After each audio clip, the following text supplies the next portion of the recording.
Welcome to the TLT Movement Podcast, a podcast for tomorrow's leaders today. In this episode, we have Miss Deya. Hi. Hi, Deya. How are you doing? I'm good. How are you? Oh, I'm doing great. Deya has become a fan favorite amongst TLT as she mentored for the very first time at TLTCon 2022. So let's get right into the show.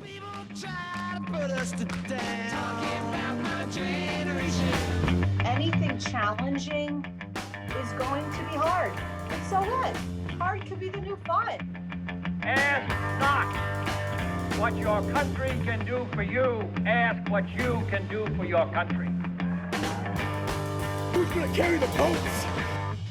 Endeavor to persevere. If you want to be a good leader, you have to understand human nature. I never look back. It distracts from the now. So Deya, how old are you? Okay, we're going to go right into that. I am 27, so I am older than all of you guys. But still very young. Oh, I Still have a a youthful spirit Oh, for 100%. sure. Yeah. You are very vibrant and joyous, and I think that's why so many like of the that word. TLT are attracted to your energy. Being around you is just so uplifting. Oh, thank you. So how did you get involved with TLT? Okay, so I think how I got involved is such a crazy story. Like, I know only God could do this because, you know, Kala, Yep. she was also a TLT mentor this year. I think she was co-mentoring with Katie. And I knew nothing about TLT. I knew nothing about any of you guys. And I barely knew Kala, too. I met her at a 4th of July church barbecue. And, you know, we played like cornhole together. But, you know, I didn't think anything of it. And she just invited you to this leadership conference. Yes, she told me, hey, I feel like you would be a really great mentor. Actually, she messaged me she DM'd me, she slid in the DM on Instagram, and she told me, I feel like you should really be part of this. And she's like, can I call you? And she called me at 9 a.m. right before I was heading into work. She called me, and she was like telling me about this mentorship thing. And now, mind you, days before this phone call or this proposal, I got to such a deep place with the Lord where I was just fully surrendered. Like my heart, my mind, like everything. I was just like, Lord, whatever you want to do with my life, I am here. I am yours. I've had many moments like that throughout my life. So this was just like another one of those moments. And I think it was in preparation to have my yes for this, because had I not said that to the Lord a few days before she asked, I probably would have turned it down like, no, like I have a job, please. Right. But I already was in such a heart posture of surrender towards the Lord that I was like willing to listen to her. And I told her, well, my job definitely isn't going to let me take 2 weeks off with this short of a notice. It was only a few days before TLT was going to happen. Oh, get out. It was only a few days, like maybe 2-3 days. Isn't that wild? That is wild. So a few days before, I was like, there's no way they're going to let me. You have to let your job know 2 weeks, a month in advance if you're going to take 2 weeks. Oh, yeah. Or more, Oh, yeah. yeah. So how did they let you go? Well, that's the thing. They did it. So here's what happened. I was like, okay. I was like, oh, I don't think that's going to happen. She was like, why don't you pray about it? I was like, okay, I'll pray about it. And so I did. I said that day as I was driving to work, I was like, Lord, if you want me to quit my job today, make it very clear to me that I'm supposed to quit and take this opportunity. Mind you, I'm not getting paid to go be a mentor. I'm not like, it's not like I'm replacing a job for another job. It doesn't make It logical makes no sense. logical sense. But if that's what the Lord wanted me to do, I was going to obey. Wow. So I prayed that prayer. I went to work. I won't go into the details of what happened at work. But when I tell you that God made it so very clear to me that I was supposed to quit my job and even provided the funds for me to be part of TLT and have a month's salary, even though I quit my job that day. Wow. So it was crazy because only God could do that. Only God could make it so clear and then also provide for my needs in order to fulfill the mission that he wanted for me in that season. Amen. So then I said yes, and a few days later, I was at TLT with a bunch of strangers. I knew nobody, and y'all became my family. Wow, that is so awesome. What a great place to be in, and what great advice for people out there to be surrendered to the Yes. Lord and ask him if it's in his will to take the responsibility of being a mentor to all these kids, and something that you just heard about, being spontaneous, but not from your own heart and just kind of going where the wind takes you, but being directed by God. That is so awesome. Directed. So you're directed into this. Yeah. You get thrown into it with a bunch of strangers. Literally. How was the experience of being a mentor? Literally the most life-changing. I could cry just thinking about it. I've had several life-changing moments throughout my life, and this was definitely one of them. This was nothing like I expected it to be. It was so much more. It was so much greater, so much deeper, so much more intense than I would have ever thought or imagined. Yeah. But I think when you carry the presence of Holy Spirit, he will go anywhere with you. And even though it wasn't a blatant like Christian camp or anything like that, it was more so leadership, teaching about leadership. But if believers are in the house, you best believe God's going to show up. Yes. So he showed up. The four of my mentees, they are my girls. I love you guys. Shout out to Riley, Amy, Asia, and Sydney. You guys are my first 4 mentees, and I love them so much. And now I could see them mentoring other people.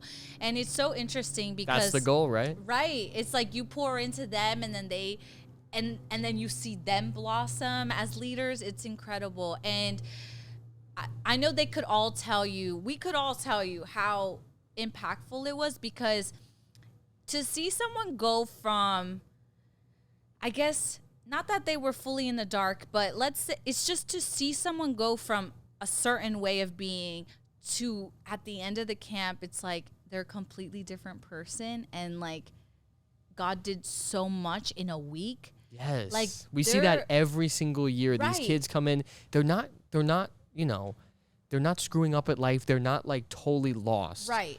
But just the tools that are taught and the revelations that they have, they absolutely come out just feeling much more prepared to lead people and just be, I guess, a leader in their community, in their school, in their families. Yeah.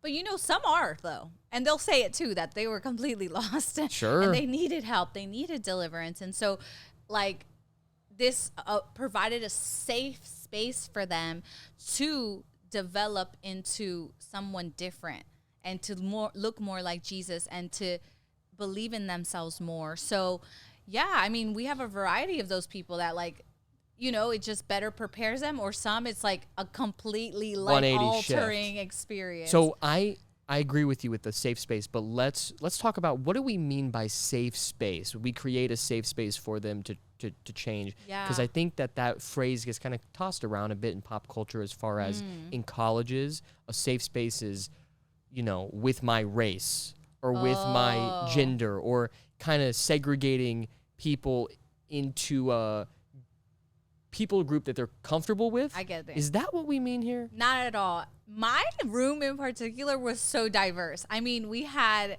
like the 4 girls couldn't have been any more different than one than Right. to one another. I'm telling you, every single girl I just mentioned, all of them have a different personality. They come from completely different backgrounds.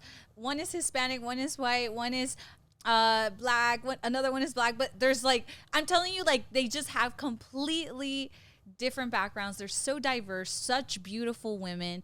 And the way I created a safe space for, at least because a lot of what, like the intense deep work that was life-changing, that happened in the room. Right.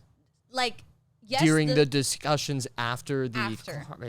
It was like after the teaching, after the activities, when we would get to the room and discuss how our day went, that's when they would open up, and that's where things shifted. And so what I did to create a safe space is that when you're a mentor, you cannot be selfish.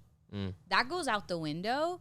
But you do have to, like, I guess, protect yourself too. Like, understand that you matter. You have to take care of yourself, because if you don't take care of yourself, you really cannot take care of anybody else, and you have nothing to offer if you're like completely broken down. And so there was one day I had to like take a second, like, I need to rest or I will not be able to function.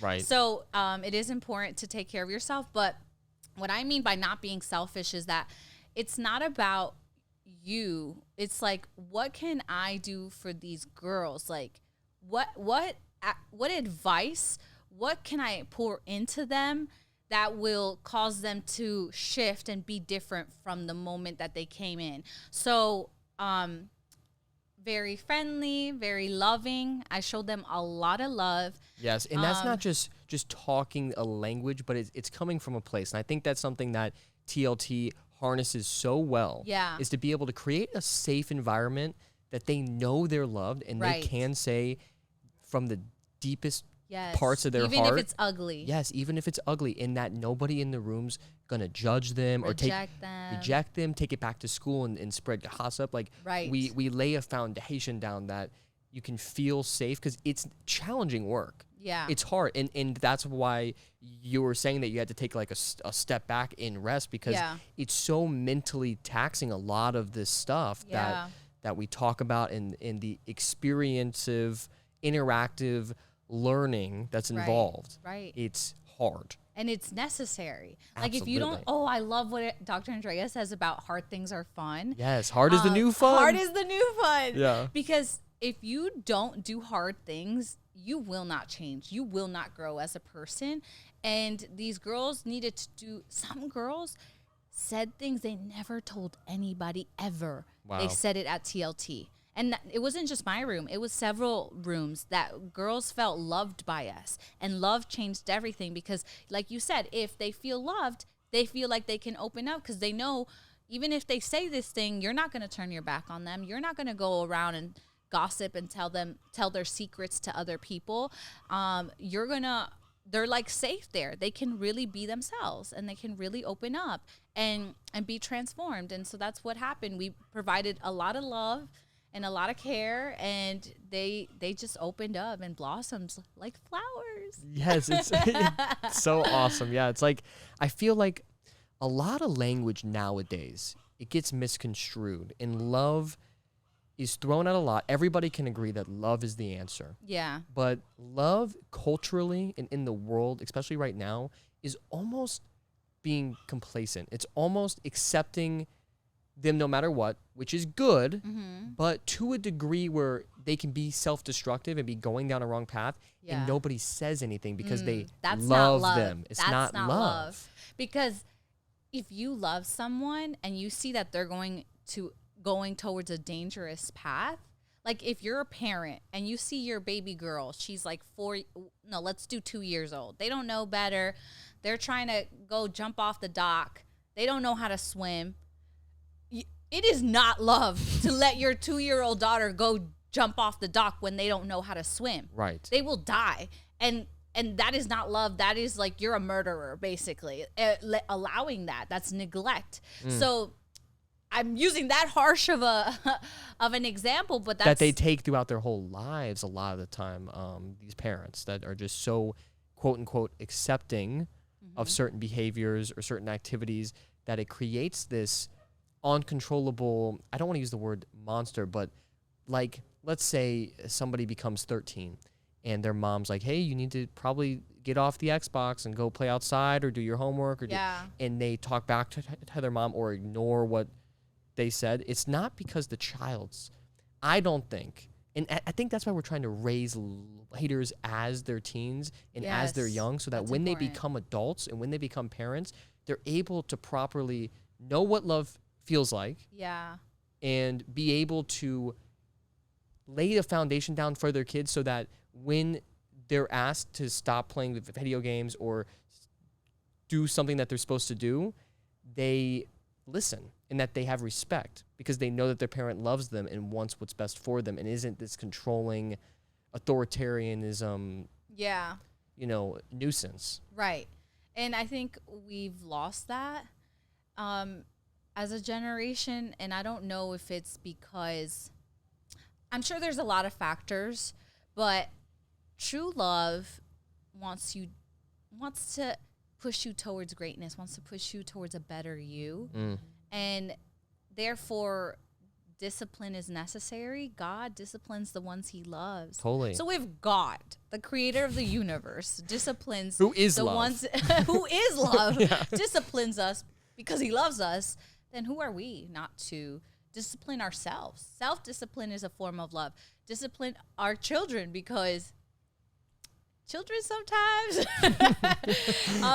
teenagers, all of it. When why I think this is so important that we focus in on the teenagers is that there was a youth ministry I was part of as a teenager that radically changed my life, like saved me. I say it saved me because I think I could have went a completely different direction in my life if I didn't have young adults or older people that I could look up to that were in their 20s, that were pouring into 14-year-old me, 15-year-old me, 16-year-old me, that I would have been a different person. I wouldn't be who I am today, and I'm so proud of who I am today. So imagine if I didn't have that. So I think this is why this is so important that these teenagers have people to look up to and have these skills.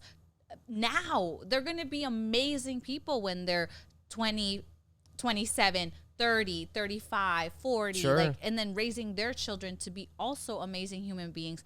We need more amazing human beings, and we need a lot more love and all encompassing, the discipline, all of that is under love. What a fantastic point. And I can't agree more that it really only takes a little season, a week even, of somebody older than you that you look up to, that you respect, that you want to be like, to pour into you, that changes the direction of your life. And you speak how that happened to you. How does it make you feel that now you get to be a mentor to some young adults that you've seen? I've seen it. Change them. Transformation. Yes. I was actually talking to Riley about this, and we were both sitting across from each other at because we still meet even after TLT. That's my girl. Like, these girls are my girls, I think, forever. Like, the bond we formed at TLT it was so strong that they'll always have a special place in my heart. But yeah, a few weeks ago I was at First Watch. Shout out. They're great. That's a great breakfast spot. So good. So I was sitting across from her at First Watch, and we were literally crying, tears streaming down our face, because we were just recalling all the things God did during that week, all the who Riley is now from the day that she walked in, the transformation. And she was telling me, Deya, if you weren't there, if you didn't do this for me, I wouldn't be where I am today, and crying. And I'm crying as she's telling me this. And she was telling me also how, now this is another beautiful thing. When you impact someone's life, you're not just impacting their life, you're impacting anyone they're connected to. Wow. Her brother, because of the transformation that Riley, that happened to her, she was able to then take that transformation and impact her brother and save her brother's life. And so she told me, if you hadn't done that for me, I wouldn't be who I am. My brother wouldn't be here today. It's a ripple effect. So to know that those that poured into me at 14, you're also the reason why this person's life is transformed. Wow, that's such a great point. It's full circle, because now I'm doing what they did for me. And it's glorious. It's an incredible feeling. You feel so fulfilled. I can't even describe the reason. The only way I could have described it was through tears, because it's some things can't be described. Some things are just felt. Wow. And so as I held her hand across that First Watch breakfast table, as we were crying over our breakfast, it's this is what life is about. Wow. This is what it is. I love it. And if you want to hear more of Riley's story, she was actually on an episode of the podcast a couple episodes back. We will link it in the description below so that you can see a full hour and hear her kind of testimony of going through this Do it. Watch experience. it. Yes, very good. One of my favorite episodes that we have ever done. Wow, what a fantastic view of all this that I really haven't considered all that much as far as the ripple effect of the most impact that you'll have on people is the people that you might not even see. Yeah. And how it just spreads exponentially. It does. Wow, that's such a great point. Oh my gosh, that's amazing. Well, if you're looking to become a mentor for TLT Con, the requirements, I believe, you got to be 20 or above. You can fill out the form on our site and send an application in, and you may or may not get accepted because we're a little stringent, but Deya, she is amazing. So you've gotten a new job, right? Actually, no. No, okay. I have my business. You have a business? Yeah. Oh my gosh, even better. I decided I don't want to work for anyone. Yes, I am with you. I'm just going to have my own business and have clientele here and there and live off of that. Oh, I love that. I think it's the best way of life, to be honest. Yes, honestly. I've had 9-to-5s. I've them. served at restaurants. I've done all this stuff. And I can't do it anymore. I can't. After I've had the taste of freedom that being an entrepreneur comes with. Yes. The fact that I'm driving to California next month, I had to tell nobody. I don't need to get permission from anybody. Exactly. I can just do it. Right. I can just go. Just go. I can just go. I'm going to go on a stop to see my whole family. It's going to be, nice. it's going to be amazing. And all these different states. And if I had a job, I'd be like, hey, can I have a month off? Right. And they go, yeah, no. Yeah, right. Yeah. No, I need you here. Not give you a month. Not at all. So what's your new business? So it's Art Me Up. Check Oh, it out yes. at artmeup.co on Instagram or my website, artmeup.co also. And it's a innovative art experience where instead of painting a canvas, you are the canvas, you are the masterpiece.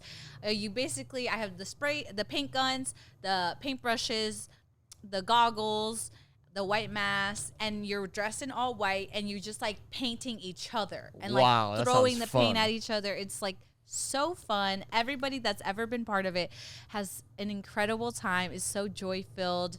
And so it's like, I have it in a dome, so it's portable, and I travel and do different parties for families. That is so, Yeah. that's so innovative. That's so much fun. It's so fun. It's like a color run, but way more, but just the fun part. not the running part.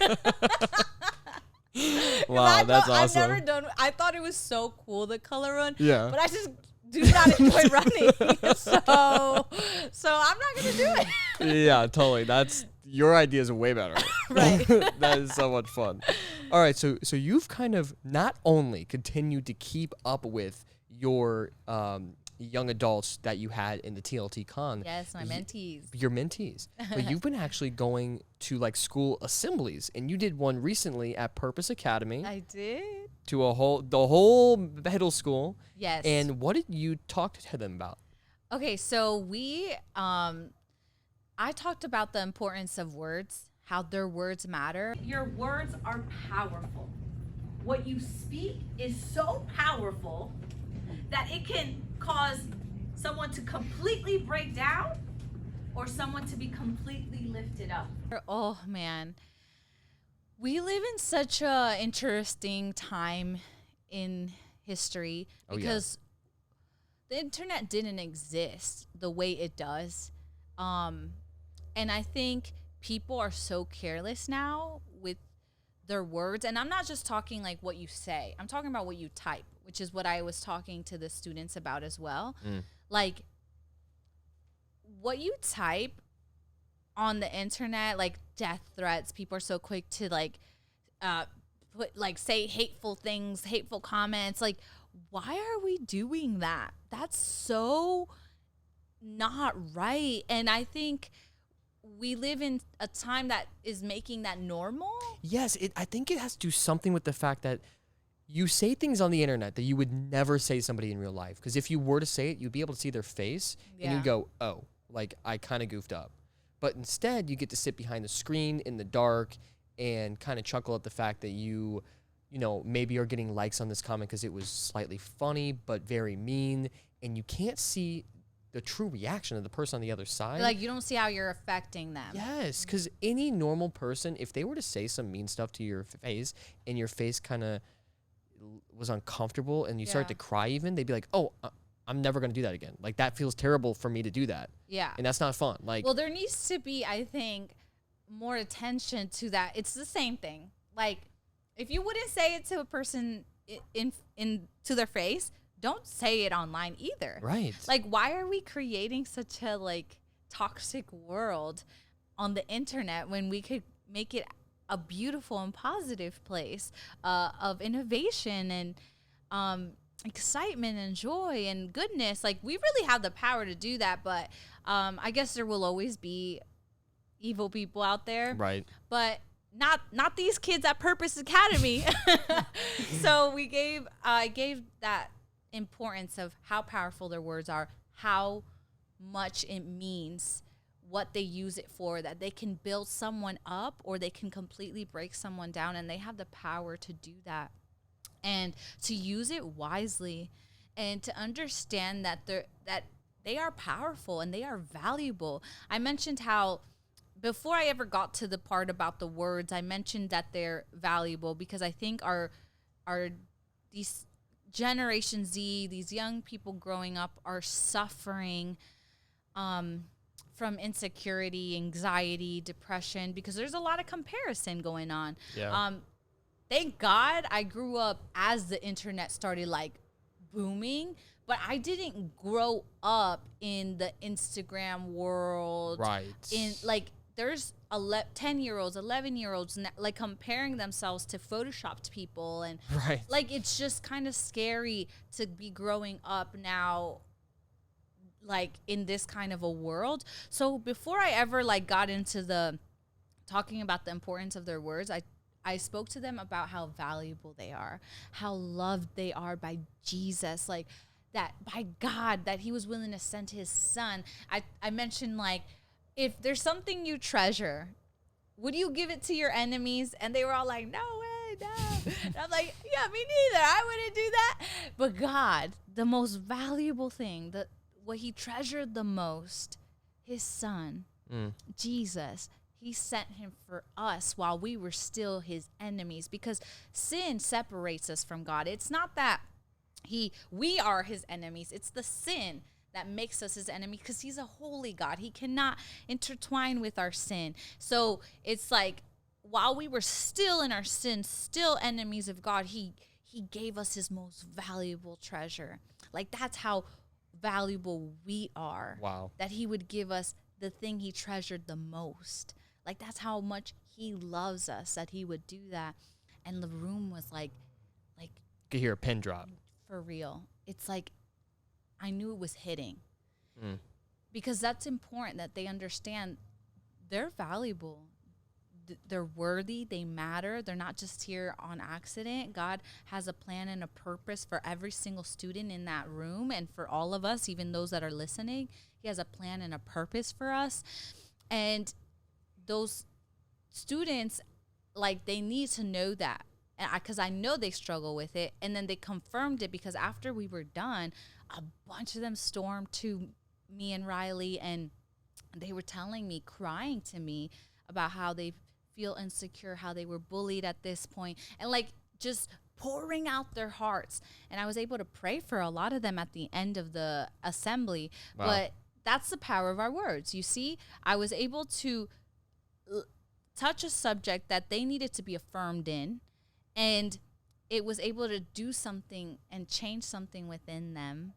And also they understood, like, wow, yeah, my words are powerful. I need to be careful how I use it. Like, my voice, what I say, what I type matters. You can speak life or death over people. And that's not even an exaggeration. I mean, truly, it's like, and it's if not to they be taken lightly. Totally. And if they understand their own self-worth, and they understand that God sent his son down to die for them, they can comprehend that that's everybody else too. Exactly. Even somebody on Instagram that you want to leave a mean comment about, they matter too. Right. And how many of us can remember, we're in our 20s here. Yeah. Can you remember some mean thing that somebody said to you in early elementary school? Yes. I know that I can remember these things. It hurts. They don't remember that stuff. They don't remember saying it. They were just a kid.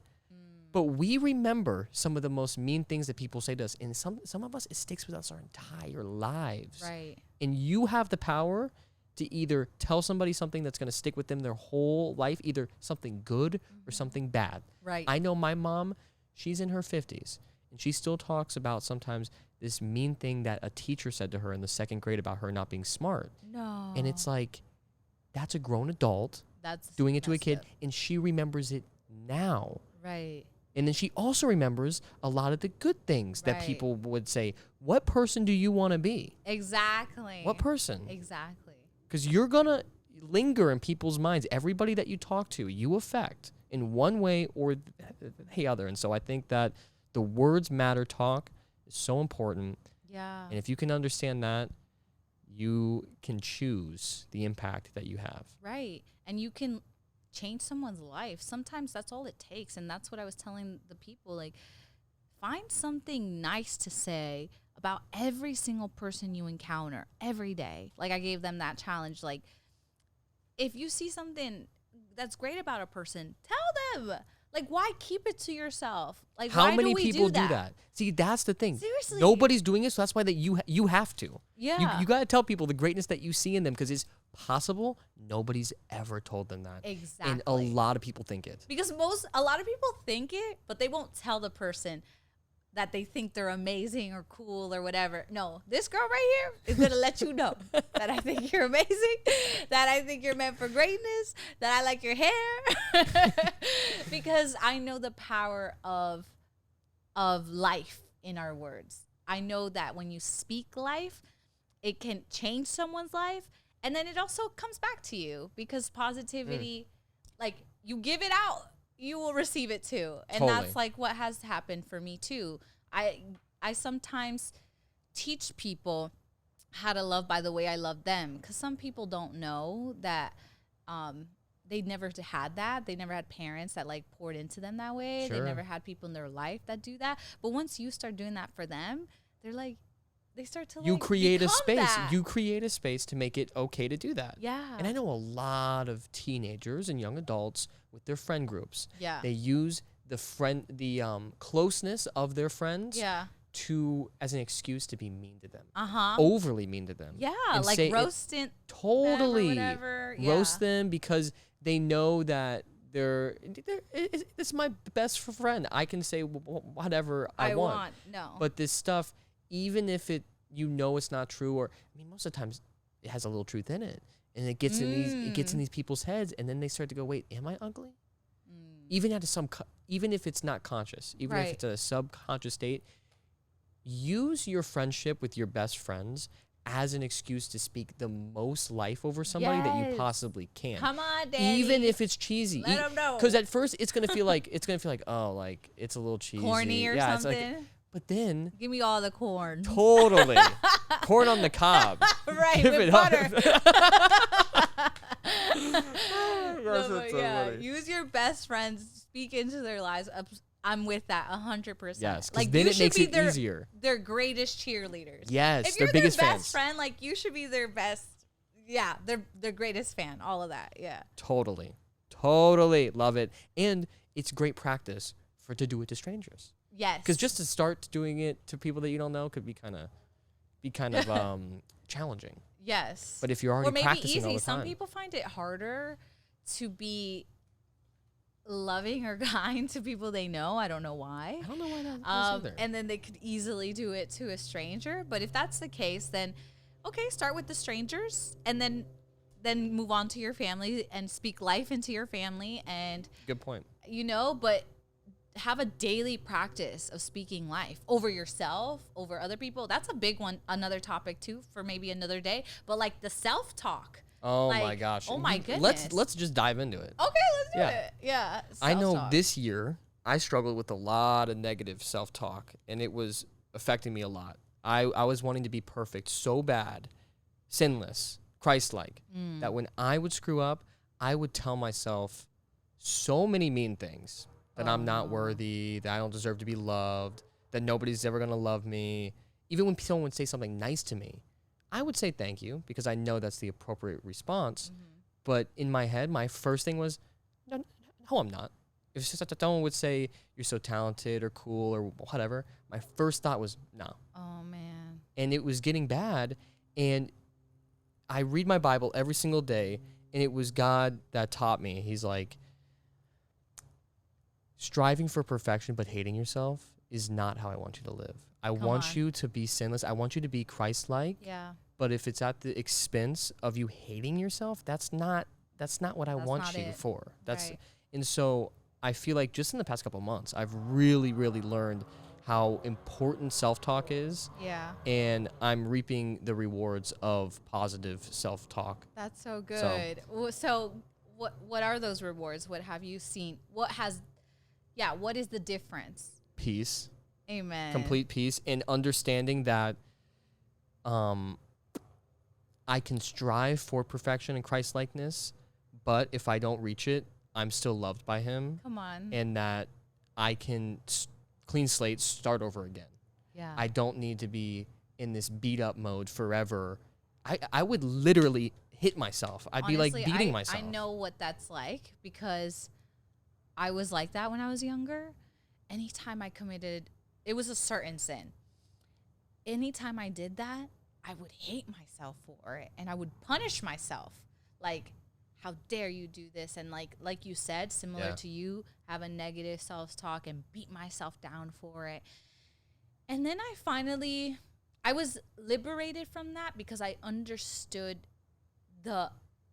grace. Yes. I don't think I understood grace enough at my young age. And so then when I finally understood, like, there's nothing I can do or not do to earn God's love.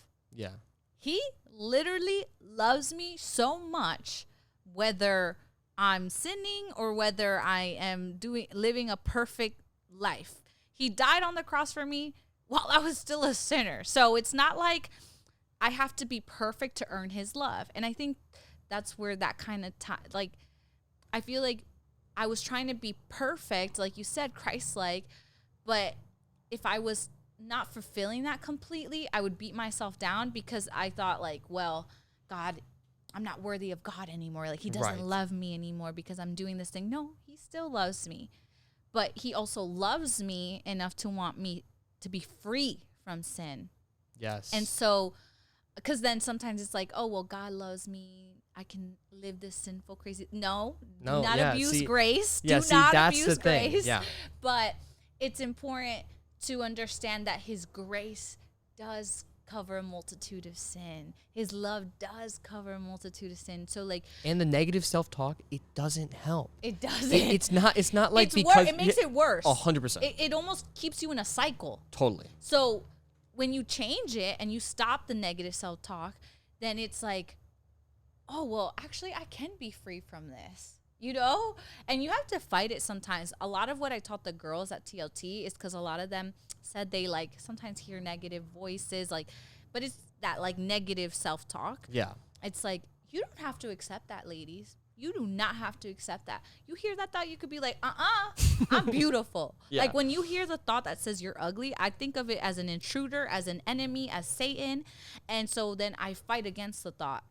It's like, this is recent too. I was starting to feel anxious about something. And then I could feel my entire body starting to, like, get really, like, shaky. And it was like, oh no, I do not accept this anxiety. I will not go down this train. Like, I'm not doing it. Right. And in me blocking it and refusing to go into that place of worry, I was back at a state of peace. So you honestly could fight the negative self-talk. Like, yes, you can.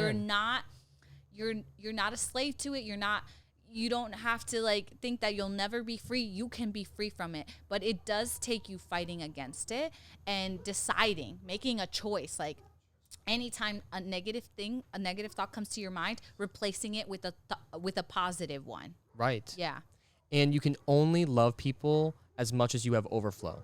That's something that I've learned, because I always felt like I could give more love to other people than I could give myself. Ooh. But I found out once I started to love myself, I was cheating everybody else around me. Because I was only able to give them a fraction of what is possible because it wasn't overflow.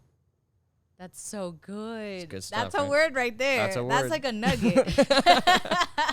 Because it's true. If you have so much love for yourself and you live from a state of that, Yes. and the overflow, you'll just like, the love will just overflow on everybody around you. And then that starts a positive cycle of, because when people feel that, they want to love you back. And then now the world, everybody in your world starts to be more positive when they're around you and start to love you and start to love other people more. The ripple effect that you were talking, they go from being in your space, they appreciate the love that you're giving them, they give it back, and then they go out and they pour it onto other people. And it starts the ultimate cycle of spreading the love out. Yup. Yes. Guys, do it. Spread love. Spread positivity. And then you'll create a ripple effect. Yes. Yes. So if you want to impact the world and you want to change the world, it starts with changing yourself. Yes. And it starts with impacting yourself and the people directly around you. Yes. And then you can go out and impact the world. That's right. Boom. We are impact ambassadors. And TLT is not going anywhere. We're here to stay. All right. Hope you enjoyed the program. Have a great day. Amen.